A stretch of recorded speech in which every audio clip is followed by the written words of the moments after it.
Philadelphia, the birthplace of American democracy, the home of the Liberty Bell, cheesesteaks, and a sports culture that is passionate to say the least.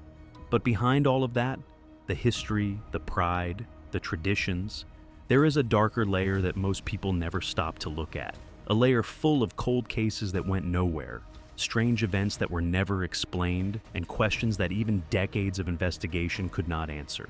So, today we are going to peel all of that back. These are the top 25 greatest unsolved mysteries of Philadelphia, Pennsylvania. Number 25. The unexplained crack in the Liberty Bell. Let's start with something that is literally right in front of everyone.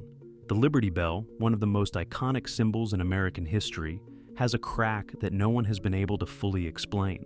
The bell was cast in London in 1752 by the Whitechapel Bell Foundry and shipped to Philadelphia. It cracked almost immediately upon its first test ring. It was recast twice by local Philadelphia craftsmen, John Pass and John Stowe. But the crack that exists today appeared sometime in the early 1800s, and nobody documented exactly when or why it happened. The most popular story says it cracked while being rung at George Washington's birthday celebration in February 1846. But historians disagree. Some argue the crack had been developing for years before that. The bell was last rung in 1846 and has been silent ever since. For all the documentation that exists around this object, the precise origin of its most famous feature remains genuinely unknown. Number 24. The lost Lenape village of Shakamaxon. Long before William Penn arrived and named his city, the Lenape people had settlements throughout the region. One of the most historically significant was a place called Shakamaxon, widely believed to be where Penn signed his famous peace treaty with the Lenape chief Tamanend in 1682. The problem? Nobody has ever been able to confirm exactly where it was. Penn himself never wrote a detailed account of the event, and the Lenape had no written language to document it from their side. Historians have placed the site somewhere in what is now the Fishtown and Kensington neighborhoods, near the Delaware River. A large elm tree, Penn's Elm as it came to be known, was pointed to as the spot for generations, but it fell in a storm in 1810. After that, the precise location became a matter of educated guessing. A monument now marks a probable spot at Penn Treaty Park, but archaeologists have never confirmed the original village site, a foundational event in the history of the entire city, and where it happened is still debated. Number 23. The Curse of Billy Penn. For a city that prides itself on toughness, Philadelphia sports fans spent a long time losing. And for years, a lot of them blamed one man, a man who had been dead since 1718. For most of the 20th century, there was an informal but widely respected agreement among Philadelphia developers. No building in the city would rise higher than the hat of the bronze William Penn statue atop City Hall. Then, in March 1987, One Liberty Place opened, a 945-foot skyscraper that cleared Penn's hat by nearly 400 feet.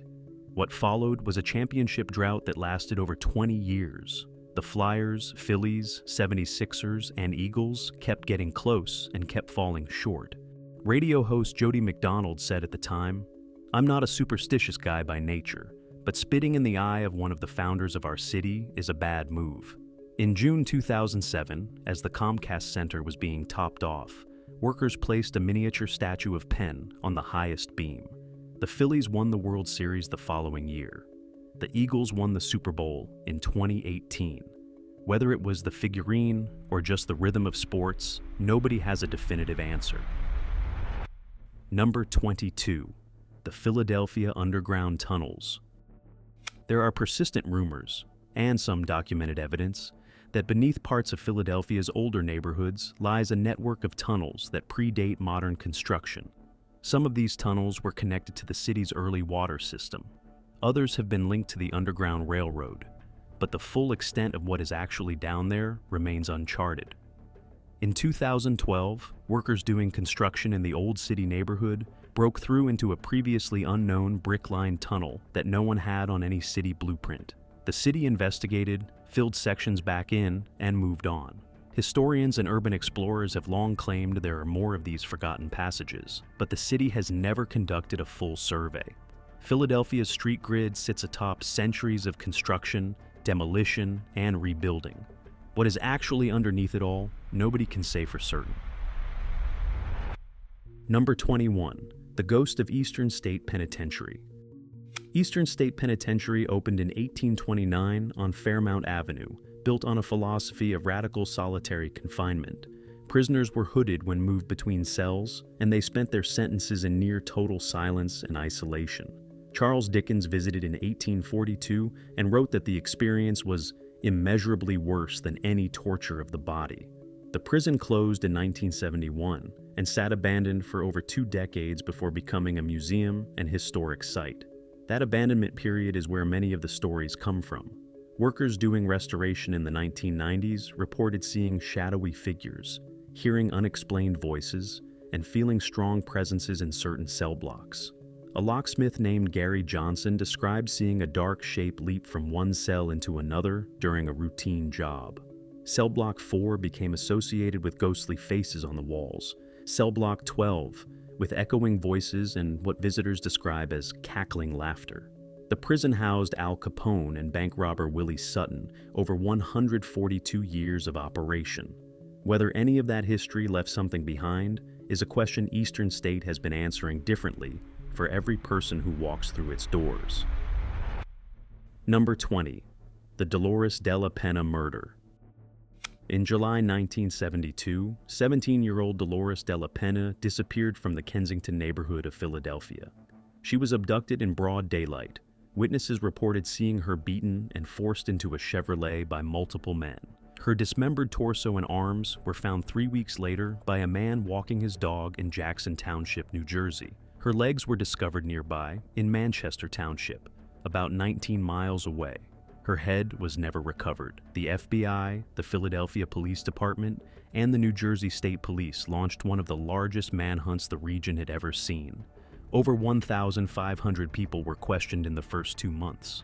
Leads extended to New York, and investigators ultimately filled 16 boxes of case documentation. Several persons of interest failed polygraph tests. The working theory was that de la Pena was mistakenly targeted over a drug debt that was not even hers. She had no involvement with drugs herself. More than 50 years later, nobody has ever been charged. The case has been described by investigators who worked it as one that never left them, not because of the lack of evidence, but because of how close they felt to answers that never arrived. Number 19. The Frankfurt Slasher. Between 1985 and 1990, at least 8 women were murdered in the Frankfurt neighborhood of Philadelphia. All of them were sexually assaulted and stabbed repeatedly. Several were seen with a middle-aged white man in local bars shortly before their deaths. The first victim, Helen Patent, 52, was found in a SEPTA train yard on August 26, 1985, stabbed 47 times. The killings continued at irregular intervals, and police were slow to connect them. In 1990, a man named Leonard Christopher was arrested and convicted for the murder of Carol Dowd, the 8th victim, based largely on circumstantial evidence. He did not match witness descriptions of the man seen with several victims. And then, while Christopher was in jail awaiting trial in September 1990, a 9th woman was killed. That detail was withheld from the jury. Christopher died in prison, having spent the rest of his life incarcerated for a crime that prosecutors later conceded he likely did not commit. Police at one point developed a composite sketch of a prime suspect and reportedly were closing in on him when he moved out of state. They received word years later that he had died. 8 murder cases remain officially open and unsolved. Christopher's conviction for Dowd's murder has never been formally vacated. Number 18. The Move Bombing. On May 13, 1985, Philadelphia became the first and only American city to drop a bomb on its own civilian neighborhood. The target was a house on Osage Avenue in West Philadelphia, occupied by members of MOVE, a black liberation organization whose members had been in prolonged conflict with the city. After a standoff that began in the morning, police dropped a military-grade explosive device onto the roof of the building from a helicopter. The resulting fire was allowed to burn for over an hour before firefighters were ordered to intervene. By the time it was contained, 11 people were dead, including 5 children, and 61 homes had been destroyed, leaving 250 people homeless. 2 people survived, Ramona Africa and a 13-year-old boy named Birdie Africa. No one was ever criminally charged for the deaths. The city paid civil settlements and rebuilt the homes, poorly as it turned out, leading to further legal battles years later. A 1992 grand jury concluded that city officials and police bore criminal responsibility, but the district attorney declined to prosecute. What happened to those children who authorized the decision to let the fire burn, and why nobody faced criminal consequences remains one of the most uncomfortable, unresolved questions in Philadelphia's modern history. Number 17. The disappearance of Don Bolas. Don Bolas was not from Philadelphia, but his story has a Philadelphia chapter that was never explained. Bolas was an investigative journalist for the Arizona Republic, who was killed by a car bomb in Phoenix in June 1976 while investigating organized crime. Before his death, he had told colleagues that his reporting had taken him into connections between the Philadelphia mob and Arizona land fraud schemes. Several of the individuals linked to his death had documented ties to organized crime figures in Philadelphia. A coalition of reporters from across the country, known as IRE, investigative reporters and editors, traveled to Arizona to finish his work. Their investigation touched on Philadelphia connections that were never fully pursued by law enforcement. The Philadelphia angle of the Bolas case was never independently investigated to a conclusion. The full network he had uncovered died, in many ways, with him. Number 16. The identity of the Cobbs Creek John Doe. On February 3, 1989, the body of a young man was found shot along Cobbs Creek Parkway in West Philadelphia. He was estimated to be between 14 and 17 years old. He stood 5 feet 9 inches, weighed 139 pounds, and had a Jerry curl hairstyle. He was wearing acid-washed jeans. He had a tattoo on his arm with the initials HB or BH inside a heart. His wisdom teeth had not yet come in, meaning he was young. No one reported him missing. No one came forward. Police noted that he may have been from New York and might have gone by the nickname Dallas. 35 years later, he has never been identified. He is one of more than 225 unidentified deceased persons in Philadelphia's records going back to 1955, according to the federal database NAMOS.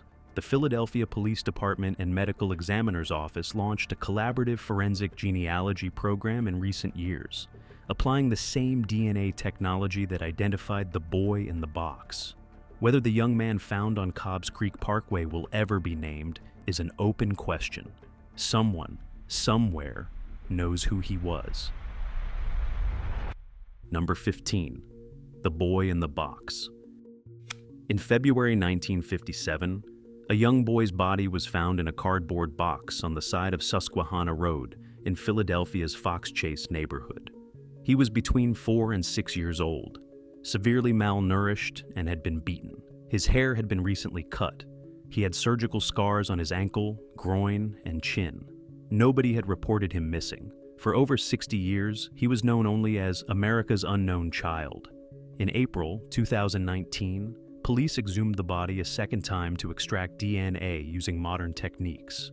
In December 2022, after working with forensic genealogists, including Dr. Colleen Fitzpatrick and her organization, Identifinders International, the Philadelphia Police Department announced the child had been identified. His name was Joseph Augustus Zarelli. He was born on January 13, 1953. His parents, both Philadelphia residents, were deceased. Then Police Commissioner Danielle Outlaw said at the press conference, "For 65 years, the story of America's unknown child has haunted this community, the Philadelphia Police Department, our nation, and the world." Knowing his name did not close the case. No one has been charged with his murder. Who killed Joseph Zarelli and why no one ever reported him missing remains an open and active investigation. Number 14. The mysterious death of Frank Havens. In the 1950s, a Philadelphia doctor named Frank Havens was found dead in his office under circumstances that were never conclusively explained. The case received only limited press coverage at the time, but it drew the attention of investigators who noted that several key pieces of evidence disappeared from the medical examiner's files before a full inquest could be completed. Havens had allegedly been connected to several prominent Philadelphia families and had been named in conversations around pharmaceutical irregularities in the years before his death. The case was quietly closed without a definitive ruling, and the missing evidence was never accounted for. Number 13. The fate of the Lenape sacred sites. When William Penn acquired Pennsylvania from the Crown in 1681, he made promises to the Lenape people about coexistence and land rights. Some of those promises held briefly, others did not. One of the unresolved historical questions is what happened to the Lenape's most sacred ceremonial sites in the Delaware Valley region, several of which were described in early colonial documents as existing within what is now Philadelphia. No definitive archaeological survey of the city has located them. Colonial construction, later urbanization, and centuries of development have buried or destroyed whatever evidence may have existed. The spiritual geography of the people who lived here first has been effectively erased, and no formal effort has been made to map or recover it. Number 12. The unidentified girl in the milk box. In 1962, the body of a young black girl was found in a milk box in Philadelphia. She had been decapitated. She was never identified. She appears in the city's records as one of the many unidentified deceased persons cataloged since 1955. No missing persons report matching her description was ever connected to the case. No family ever came forward. Like the boy in the box, she became one of the city's anonymous dead, a case file number without a name, without a story the city ever recovered. The forensic genealogy program currently working through Philadelphia's cold cases has indicated it is reviewing dozens of such identifications. Whether this little girl will ever be named is unknown. Number 11. The assassination of Judge Renfrew Hicks. In 1978, Philadelphia Common Pleas, Court Judge Renfrew Hicks was fatally shot outside his home in the Chestnut Hill neighborhood. Hicks had been presiding over a significant organized crime case at the time. Investigators developed theories about mob involvement, but no charges were ever filed. Key witnesses declined to cooperate, and the investigation stalled. The case was reviewed several times over the following decades as new information surfaced, but it remains officially unsolved. In a city that had significant organized crime infrastructure in the 1970s, the killing of a sitting judge and the subsequent silence around it says quite a lot. Number 10. The murder of Dolores Della Penna, the missing head. We covered the broad outline of the Della Penna case earlier, but one detail deserves its own attention. Her head was never found. In a case that investigators worked intensively for years, with over 1,500 people questioned and evidence gathered across multiple states, the most direct piece of potential evidence, the victim's head, simply vanished. Investigators believe it was disposed of separately, possibly in a location that has never been found. The people responsible for hiding it knew exactly what they were doing and why. The silence that surrounded this case, described by multiple investigators as a conspiracy of silence among people connected to the drug world, held for over 50 years. It is holding still. Number 9. The Philadelphia Poison Ring. In the 1930s, Philadelphia became the center of one of the most disturbing insurance fraud schemes in American history. A network of individuals, primarily operating through social and fraternal clubs, were murdering their own family members and collecting insurance payouts. The ring, eventually uncovered and prosecuted, was believed to involve dozens of people and an unknown number of deaths. But investigators at the time were convinced the full scope was never established. The number of victims was likely higher than what was prosecuted, and at least some participants were never identified. How many people died and exactly how wide the network extended remains a question that was never completely answered. Number 8. The fate of Benjamin Franklin's buried treasure. This one is less a crime and more an enduring historical puzzle. Benjamin Franklin, who lived much of his life in Philadelphia and is buried at Christ Church Burial Ground on Arch Street, was known to have kept substantial personal wealth in forms that were not always accounted for in his estate records. Historians and archivists who have studied his financial records note significant unexplained gaps, sums of money that do not appear in any documented account. Franklin was a meticulous record keeper in most things, which makes the gaps more notable, not less. Whether he had hidden assets, transferred wealth in undocumented ways, or whether records were simply lost to time, nobody has resolved it. Number 7. The Fairmount Park Rapist. For nearly 2 decades, a serial predator known as the Fairmount Park Rapist attacked women in and around Fairmount Park in Philadelphia. His first documented attack was in the early 2000s, and for 18 years, he was never identified or caught. Police eventually turned to a relatively new forensic technology called DNA phenotyping, using genetic markers to construct a visual composite of what a suspect might look like. The company Parabon Nanolabs built a composite image of the attacker based on DNA recovered at crime scenes, and the Philadelphia Police Department released it publicly. It was a landmark use of the technology for Philadelphia law enforcement. As of the last public update, no arrest had been made. The cases remain open. The DNA composite exists. The man does not have a name in any public record. He may still be in Philadelphia. Number 6. The death of Holly Maddox. Helen Holly Maddox was a 30-year-old woman who vanished in September 1977 from the West Philadelphia apartment she shared with her boyfriend, Ira Einhorn, a prominent countercultural figure who had hosted the first Earth Day rally in Philadelphia's Fairmount Park in 1970.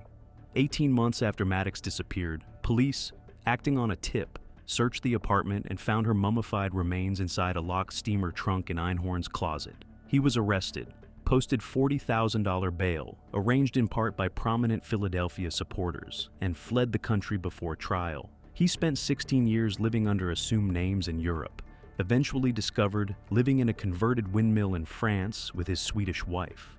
He was extradited to the United States in 2001, tried again, and convicted of first-degree murder. He died in prison in April 2020 at the age of 79.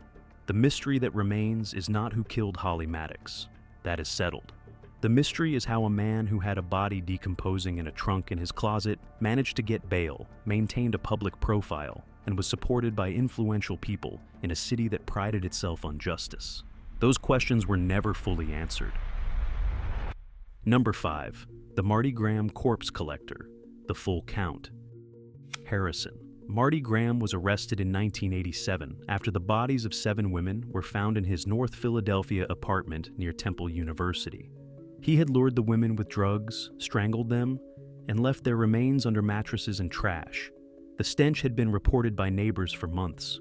When he was finally evicted, the full scope of what was inside became clear. Graham was convicted of murder and sentenced to life in prison, but investigators who examined the case closely were never completely certain that 7 was the full number of victims. Graham's apartment had been the site of ongoing activity for years before the discovery. Some witnesses indicated that other women had been seen in his company and were never accounted for. The exact number of people Graham may have killed was never definitively established to investigators' satisfaction. The official count is 7. The actual count may be higher. Number 4. The Gary Heidnik Basement. What he planned. Gary Heidnik was convicted of 2 murders and multiple counts of kidnapping, rape, and torture, and was executed by lethal injection on July 6, 1999. The last person legally executed in Pennsylvania to date. Between November 1986 and March 1987, he held 6 women captive in a pit he dug in the basement floor of his Marshall Street home in the Tioga neighborhood. 2 of the women died. What remained an open question was the full extent of what Heidnik intended.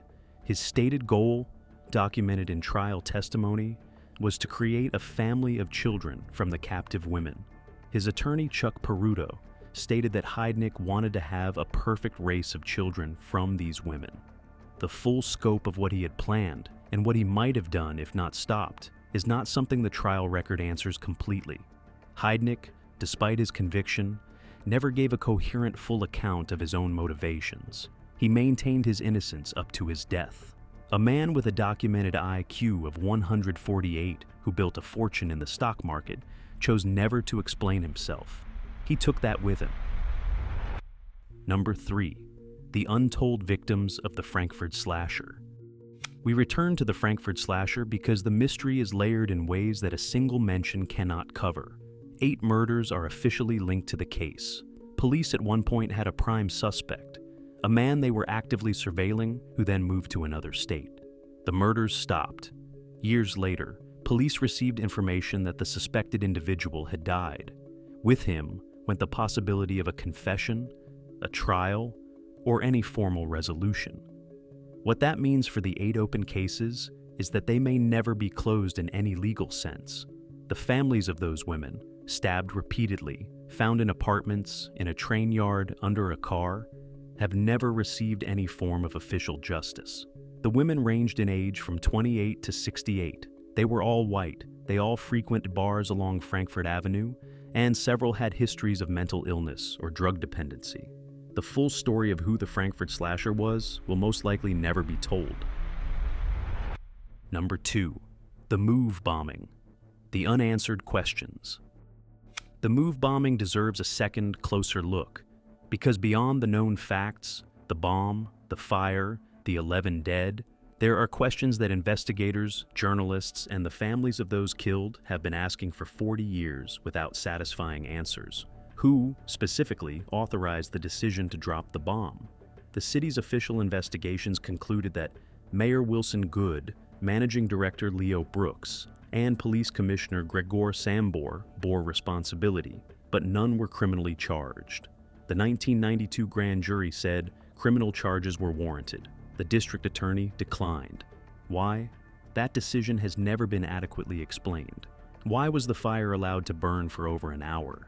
Fire Commissioner William Richmond testified that he was ordered not to extinguish it. By whom and with what authority? The full chain of command around that decision was never made clear.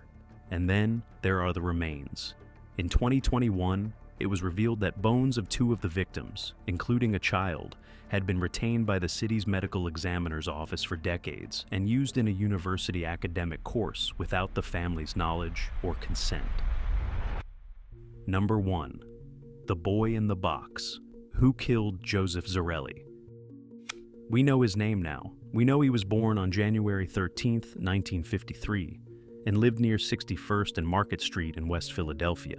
We know he was 4 years old when he was beaten, placed in a cardboard box from a department store in Upper Darby, and left on the side of Susquehanna Road in February 1957.